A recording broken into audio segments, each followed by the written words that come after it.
Dieu. Donc je vais vous demander s'il vous plaît de m'accorder 15 minutes, 15 minutes à peu près. Alors j'aimerais ouvrir la parole de Dieu dans le livre d'Isaïe au verset 53. Qui a cru à notre prédication? Et à qui le bras de l'Éternel a-t-il été révélé? Il a grandi devant lui comme une jeune plante, comme un rejeton qui sort d'une terre toute sèche.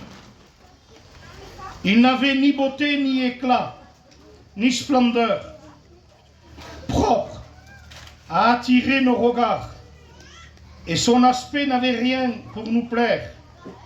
Méprisé, délaissé par les hommes, homme de douleur, habitué à la souffrance. Il était pareil à celui face auquel on détourne la tête ou le regard. Nous l'avons méprisé, nous n'avons fait aucun cas de lui. Pourtant, ce sont nos souffrances qu'il a portées. C'est de nos douleurs qu'il s'est chargé. Et nous l'avons considéré comme puni, frappé par Dieu, humilié. Mais lui, il a été blessé à cause de nos transgressions, brisé à cause de nos fautes. Le châtiment, la punition qui nous donne la paix est tombé sur lui, et c'est par ses blessures que nous sommes guéris. Que Dieu soit béni et glorifié. La Bible nous parle que dans le ciel, Dieu a vu les hommes, que les hommes étaient séparés de Dieu. Et dans l'Ancien Testament, il fallait des offrandes, il fallait des sacrifices pour que le péché soit couvert. Et à un moment donné, c'était l'ombre des choses à venir. Ça ne suffisait plus parce que les sacrifices animaux couvraient le péché. Mais le péché demeurait. La transgression de la loi, la désobéissance à Dieu demeurait. Alors Dieu, dans l'Épître aux Hébreux, au chapitre 10, il dit: qui enverrai-je? Qui enverrai-je? Il y avait les 4 êtres devant le trône, les 24 veillards, le rang des archanges, le rang des séraphins, les rangs des chérubins. Nul ne fut trouvé digne de répondre à cet appel si élevé, si urgent, si important. L'homme est condamné. Romains 3, 23, le salaire du péché est la mort. Tous ont péché. Romains chapitre 6, verset 23, le salaire du péché, c'est la mort. L'homme, par nature, est né dans le péché. Dans les psaumes 51, David dira: ma mère m'a conçu dans le péché, il m'a enfanté dans le péché. Et Dieu a renfermé tous les hommes dans la désobéissance, parce que Dieu n'a pas voulu que l'homme vienne avec son sacrifice, vienne avec ses offrandes, parce que Dieu, lui, a voulu faire miséricorde à tous. Dieu a voulu faire grâce à tous, mais personne ne pouvait répondre. Alors le Père dit: mais qui enverrai-je? Et dans la signification en hébreu, ça a 4 significations. Qui enverrai-je? Ça veut dire qui ira, qui portera et qui mourra et qui ira jusqu'à la croix. Voilà les 4 significations. Qui enverrai-je? Jésus a répondu, Père, Père, puisqu'il est question de moi, non pas d'un ange, non pas d'un séraphin, puisqu'il est question du Fils, il dit, Père, tu m'as formé un corps. Alors il dit, envoie-moi. Qui est descendu? Jésus. Qui portera le péché? Jésus. Et qui mourra à la croix? Jésus. Alors il dit, les offrandes, les sacrifices, les holocaustes, la religion, les œuvres ne suffisent pas pour nous donner le salut. Ce qui apporte le salut, c'est qu'il dit, c'est en vertu de cette volonté. Quelle volonté? Père, me voici. Envoie-moi. Et c'est en vertu de cette volonté que nous sommes sanctifiés par l'offrande du corps de Christ. Alléluia. Le salut, il n'existe pas dans les offrandes, dans les holocaustes, dans les sacrifices. La gentillesse ne sauve pas. Un bon gitan ne sauve pas. Un travailleur honnête ne sauve pas. Ce qui sauve, c'est le sang de l'agneau, le sang de Jésus-Christ. Et il a dit, Père, envoie-moi. J'ai le pouvoir de donner ma vie, dira Jésus, et j'ai le pouvoir de la reprendre. La Bible nous relate qu'il y a eu, dans Luc chapitre 7, une femme de Naïm, veuve. Elle passait avec un cortège. Elle allait direct au cimetière. Ce cortège, c'est un cortège de mort. Une troupe qui conduisait et qui voulait consoler une mère qui pleurait son fils, la veuve de Naïm, parce qu'elle n'avait qu'un seul fils unique. Mais voilà que ce fils est mort et qu'il va faire un chemin, qu'il a déjà fait ce chemin, cette femme, parce qu'elle était veuve. Et comme il était veuve, il a dû amener au cimetière son mari. Elle a souvent passé par ce chemin pour enterrer son mari. Et la seule chose qui lui reste, c'est son fils. Et voilà que son fils est mort. Et voilà qu'il y a les pleureuses. Voilà que la mère, elle pleure son fils. Elle est dans la ruine, elle est dans le drame. Elle est dans le désespoir. Parce qu'il y avait dans ce cortège le fils d'une veuve unique. Mais béni soit Dieu. Qu'à l'entrée de la ville de Naïm, il y avait un deuxième cortège, une deuxième troupe. Et si dans la troupe, le cortège du fils unique de la veuve de Naïm, il y avait la mort, dans le deuxième cortège à l'entrée de la veuve de Naïm, il y avait le fils unique de Dieu. Dans un cortège, il y avait le fils unique de la veuve de Naïm, et dans l'autre cortège, il y avait le fils unique de Dieu. Et dans ce cortège-là, il y avait une direction vers la mort. Jésus s'approche Et pendant qu'ils amenaient le petit à la morgue, au cimetière, pendant qu'ils se pleuraient, ils entendent tout d'un coup: femme, ne pleure pas. Ceux qui portèrent le mort se sont arrêtés, mais comme pour dire, mais qui ose dire à une mère veuve d'arrêter de pleurer son fils unique? Alors le cortège, il s'est arrêté. Et toi, écoute-moi bien. Quoi que tu passes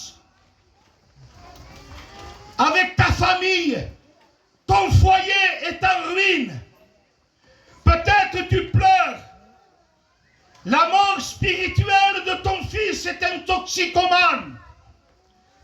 Et peut-être tu pleures parce que dans ta famille, il y a l'alcool, il y a la drogue, il y a la ruine, il y a les exanats, il y a les exomiles.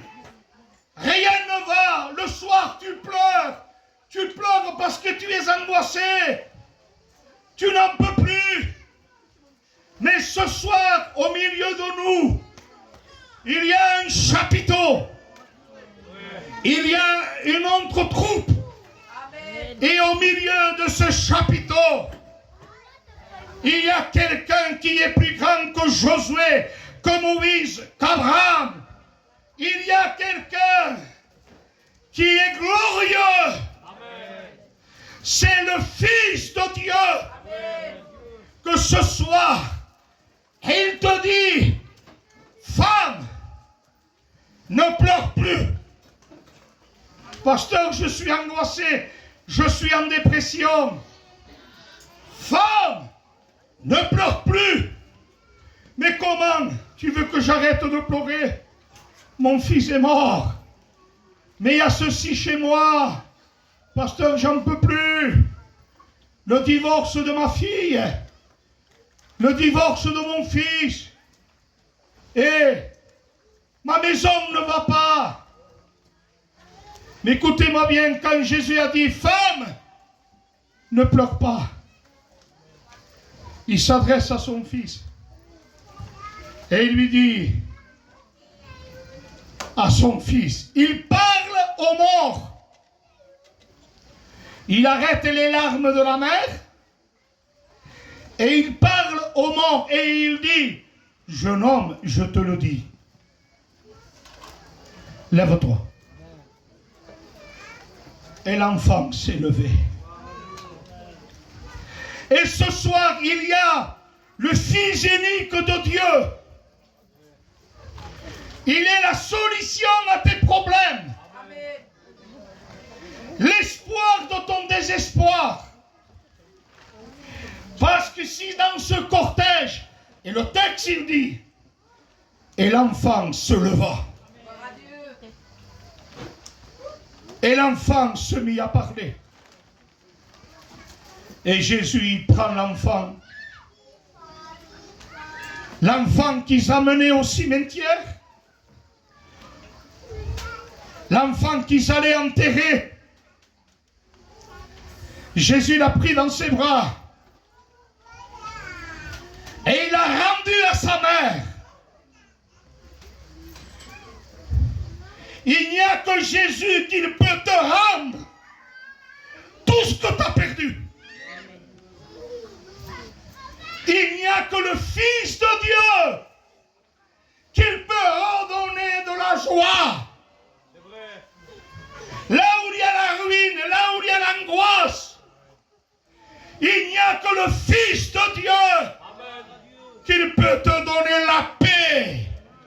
Même quand tout vacille, quand tout va mal, quand il y a la désolation, quand il y a le chaos, les ténèbres, la dispute, la séparation, Jésus-Christ est l'espérance des nations. Et ce soir, j'aimerais te présenter l'agneau de Dieu. Écoute-moi bien. Il y avait un cortège où il y avait le deuil. Parce que ce cortège aller à la mort, enterrer l'enfant. Mais dans le deuxième cortège, il y avait le Fils de Dieu. Et dans ce cortège, la vie approchait. La vie approchait. Et le cortège où il y avait Jésus, il a stoppé le cortège qui allait à la mort. Si dans le Fils unique de la veuve de Naïm, c'était les ténèbres, dans le cortège où il y avait le Fils de Dieu, il y avait la lumière. Si dans le cortège du Fils de la veuve unique, il y avait les cris de désespoir, les cris de dépression, parce qu'ils amenaient son fils à la mort, c'est fini, la situation elle est décomposée. Il y avait dans le deuxième cortège des cris de joie, des cris d'allégresse. Il y avait la mort dans le cortège du fils de la veuve de Naïm. L'autre cortège où il y avait le Fils du Dieu unique, il y avait l'espérance, il y avait la lumière. Alléluia. Un cortège de mort, mais il y a un cortège de vie. Un cortège de désespoir, mais un cortège d'espoir. Un fils qui est mort, mais de l'autre côté, un fils vivant qui va aller mourir pour tous les hommes, mais qu'il est ressuscité. Amen. Alléluia. Oh, écoute-moi bien. Change de camp, change de cortège. Il veut te donner la joie. Il veut pardonner tes péchés. Il veut te redresser. Il veut t'arracher des ténèbres, t'arracher de la drogue, t'arracher de l'alcool, t'arracher de l'adultère. Il est le Fils unique de Dieu. Alléluia. Qui a cru? Qui croit ce soir? Qui croit ce soir? Oh, quoi que tu aies fait, d'où que tu viennes, il y a à la croix une place pour toi. Il y a la solution. Oh, arrête, ne te fais pas du mal. Ta vie est comme un cortège. Ta maison, ton foyer, tes enfants, c'est la drogue, c'est le trafic, c'est les ténèbres, c'est la discorde, c'est les bagarres, c'est les disputes, c'est l'insécurité. Ta maison est un cortège de mort. Mais ce soir, sous ce chapiteau, il y a le Fils unique de Dieu. Il y a un cortège de joie, un cortège de paix. Alléluia. Béni soit Dieu. Il est plus fort que la drogue. Il est plus fort que la mort. Il est plus fort que le péché. Il n'a jamais péché. Homme de douleur, habitué à la souffrance, il a été ce Jésus méprisé. On n'a fait de lui aucun cas. On l'a mené à l'abattoir comme une muette, comme une brebis muette. On n'a fait de lui aucun cas. Il a été brisé pour nos iniquités. Il a été anéanti parce qu'il t'a aimé. Rien ne l'a arrêté. Il a été jusqu'à la croix. Jusqu'à la croix. Il a été mort. Bien plus, il est ressuscité. Alléluia. Oh, Dieu t'aime. J'ai envie de dire ce soir, toxicomane, méchant, alcoolique, dépressif, malheureux, j'ai une bonne lumière, j'ai une bonne nouvelle. Dieu t'aime. Doute d'un homme. Tu as le droit de douter d'un pasteur. Tu as le droit de douter de qui que tu veux.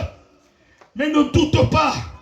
Car Dieu, Jean 3,16, a tant aimé le monde qu'il a donné son Fils unique, afin que quiconque croit ne périsse pas, mais qu'il ait la vie éternelle. Dieu n'a pas envoyé son Fils pour qu'il te condamne, pour qu'il t'abandonne, pour qu'il t'écrase. Mais Dieu a envoyé son Fils afin que quiconque croit, je t'en supplie, crois. Crois au sang de l'agneau. Et ce soir, les chaînes tombent. Les chaînes se brisent. Alléluia. Ce soir, il va y avoir des nouvelles âmes qui vont se sauver. Je ne prêche pas un évangile gitane. Je ne prêche pas un évangile théologique. Je vous prêche le Fils de Dieu. Jean dira 5 verset 12. Celui qui a le Fils. Amen. Voilà l'évangile. Voilà le pur évangile. Celui qui a le Fils a la vie. Amen. Alléluia. Amen. Amen. Je ne vais pas te demander ce soir si tu as un fouloir. Je ne veux pas te demander ce soir si tu as une Bible. Je ne veux pas te demander ce soir si tu as une carte de membre d'une église. Non, je te parle avec la parole de Dieu. As-tu le Fils? C'est celui qui a le Fils qui a la vie. Et avant de baptiser ces personnes, je vais m'arrêter là. Mais je voudrais tellement que le perdu soit sauvé. Il a payé le prix. Il a payé le prix. Oh, quel prix payé. Oh, quel sacrifice parfait. Son sang a coulé. Il s'est vidé de son sang. Je crois que c'est ta réunion, mon. C'est ta réunion. Dieu t'a donné un rendez-vous là. Parce qu'il a voulu te rencontrer. Alléluia. Il ne veut pas sauver que toi. Il veut sauver le Pépinou. Il veut sauver l'André. Et il va le faire. Parce que rien ne lui résiste. Oh Pino, ne roule pas la mécanique. Parce que le péché te fera plier un genou et tu ne pourras plus te relever. Il n'y a pas de vraie vie sans le Fils. L'alcool, c'est Satan. La drogue, c'est Satan. Mais Jésus, c'est la vie. Quand Jésus t'aime ton fils, t'aime ta fille. Alléluia. Il te sort des ténèbres. Il te plante dans la lumière. Alléluia. J'ordonne ce soir au nom de Jésus que tout démon disparaisse. J'ordonne ce soir aux marabouts de quitter ces lieux. J'ordonne à l'opposition de quitter ce lieu ce soir. Et j'ai envie de dire, Satan, si tu m'entends, écoute-moi bien. Écoute-moi bien. Il y a sous ce chapiteau le Fils. Le Fils. C'est l'évangile de gloire. Écoute-moi bien, Satan. Rappelle-toi, vieux serpent. Rappelle-toi de Genèse 3, verset 15. Il t'écrasera la tête. Alléluia. Mais tu lui blesseras le talon. Mais j'ai envie de dire, serpent, t'es fou. Comment tu vas le blesser le talon? C'est pas le venin de serpent qui a touché le talon de Jésus. C'est les clous. Le talon a été blessé. Mais il est fou. Il est fou, Satan, le serpent. Parce qu'en lui blessant le pied par le clou, le sang a coulé. Le sang a coulé. Et lorsqu'il a blessé le talon, il semblerait que Satan, le serpent, il est un peu fort. Il y blessera le talon. Il est quelqu'un quand même. Mais non, c'est voulu de Dieu que le talon soit blessé. Parce qu'il a fallu le clou planter. Et le serpent a cru, je vais l'arrêter de marcher. Fou, fou. Écoute bien, écoute bien. Quand tu lui as blessé le talon, le sang a coulé. Et quand le sang a coulé, eh bien c'est là qu'il a écrasé la tête. Écrit sur la croix, Il a dépouillé les dominations, les autorités. Il les a livrés publiquement en spectacle, en triomphant sur la croix. Mon Christ n'était pas faible, il était fort. Il était fort parce que le soleil s'est éteint, la terre a tremblé, les rochers se sont fendus. Et ce soir, ton cœur va se fendre, ton cœur va se briser. Alléluia. Tu vas être délivré de l'alcool, délivré de la drogue, délivré des cas de possession. Tu vas être délivré des ténèbres. Parce qu'à la croix, on ne s'amuse pas. C'est le drapeau de Dieu. L'Éternel est ma bannière. Ici, Yahvé, Dieu a planté son drapeau. Amen. Alléluia. L'Éternel est ma bannière. Amen. Je terminerai là. Je m'attends, pas que dans mon église, je m'attends à ce qu'il y ait du fruit dans toutes les églises de Montpellier. Parce qu'on ne remplit pas un local, on remplit le ciel. Amen. Il est venu chercher et sauver ceux qui étaient perdus. Amen. Alléluia. Moi, l'évangile ce soir, je le sens comme un volcan à l'intérieur. Parce que je sens la victoire. Amen. Je sens la victoire. Il va y avoir 15 baptêmes. 15 matins. Maramé, non, c'est rien du tout. Vous allez voir, quand on élève le Christ, quand on présente le Christ, quand nous on prêche, on s'efface et on meurt, vous allez voir les âmes, la multitude d'âmes que Dieu va emmener. Écoutez-moi bien, je tire la sonnette d'alarme. Il vient bientôt. Il vient nous chercher. Chrétiens, mettez-vous en règle. Perdus, repentez-vous de vos péchés. Ne restez pas dans vos péchés. Si vous mourrez dans vos péchés, vous allez en enfer, perdus pour toute l'éternité. Mais qui a cru? Qui croit ce soir? Tu peux te repentir. Et le sang de Jésus peut te purifier. Amen. Nous baissons les têtes et nous allons demander la grâce du Seigneur. Alléluia. Merci.